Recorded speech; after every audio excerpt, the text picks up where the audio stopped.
The former Contractor General has fired back at Robert Montague, countering damning allegations made in the House of Representatives on Tuesday. The former National Security Minister has suggested a conflict of interest during the investigation into controversial gun licenses. Andrea Chisholm has details. The foundation of the report cannot stand. It is rotten to the core and should not stand.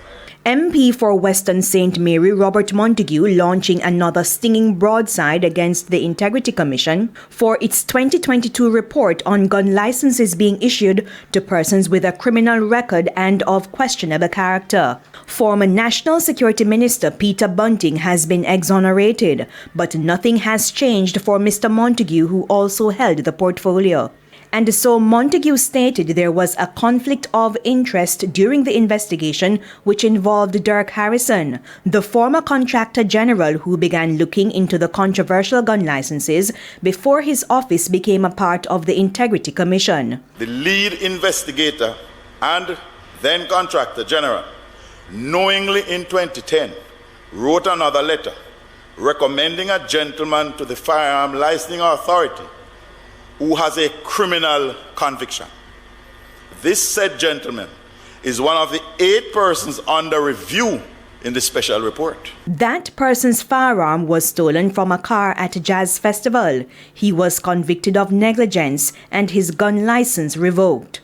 3 years after the revocation in his professional capacity as Deputy Director of Public Prosecutions, Mr. Harrison penned the recommendation letter. That was an instance where I wrote a letter asking for due consideration for this person who I thought was quite contrite and had seen the folly of his ways, and that was the circumstance under which I wrote the letter. Now, to say specifically that that person was one of the 8 persons, I can't speak to that because I have not read the report issued by the Integrity Commission, but more importantly, this person, and I need to make this distinction again, is not a person of questionable character. Point of information. Up to February 2018, when the merger occurred and beyond, I had nothing to do with the report at all. No recommendations, no conclusions? Nothing at all. I played no part in respect of that aspect. The report was not written, it was not put together, not compiled up to February 2018. That was when the Integrity Commission came into operation. Next issue. Montague also disclosed that Harrison sent an email to Bunting in 2013 recommending a gentleman for a gun license. Montague argues the email was not sent to Bunting's official government address.